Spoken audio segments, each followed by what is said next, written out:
do have the support of this community. There might be a few that are opposed, and I respect their voices. I would respect everybody's voice, but the few voices in opposition aren't enough to cause me to keep this place closed and not serve those that have very clear medical necessity. Have any charges been laid in connection with the first raid? There has not been any charges laid, nor would I anticipate that there would be. Very clearly what we do here, and I've stated this publicly from the beginning, this is not a criminal code issue. It is not a criminal code violation. This is really something between those of us dispense and Health Canada in terms of compassionate access. And this has been brought forward many, many times in the courts, and the courts have recognized that, especially based upon high levels of transparency, which is what we've operated with. Are you concerned about another police visit? I wouldn't say I'm concerned.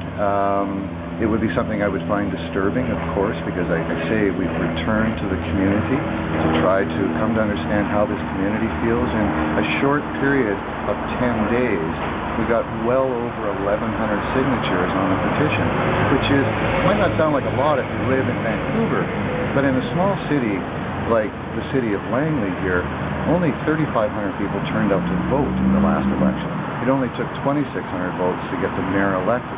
So when you have 1,100 people, we're up over 1,200 or 1,300 now, that are coming out and signing this, it shows not only a high level of support, but I think a certain commitment to this issue to put their names and their addresses and their phone numbers on something that really could be considered a public record at some point.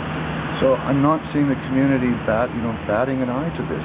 We've gone to, it's probably a very good point to bring up. It was not that I took the petition and just put it into areas where I would preach to the converted. I was very, very deliberate in how we pursued this. We've spent our time at the Langley Mall. We've gone to McBurney Lane. We've roved around town. Out of the whole time that this has been out and about, there's only been twice that has been in front of Hempy's, and because I don't want it to be seen as that I'm only pursuing an easy market. When we went to the Langley Mall here, which is be considered sort of the seniors mall in our area because of so many senior complexes around, we were receiving there 100 signatures per day and great support.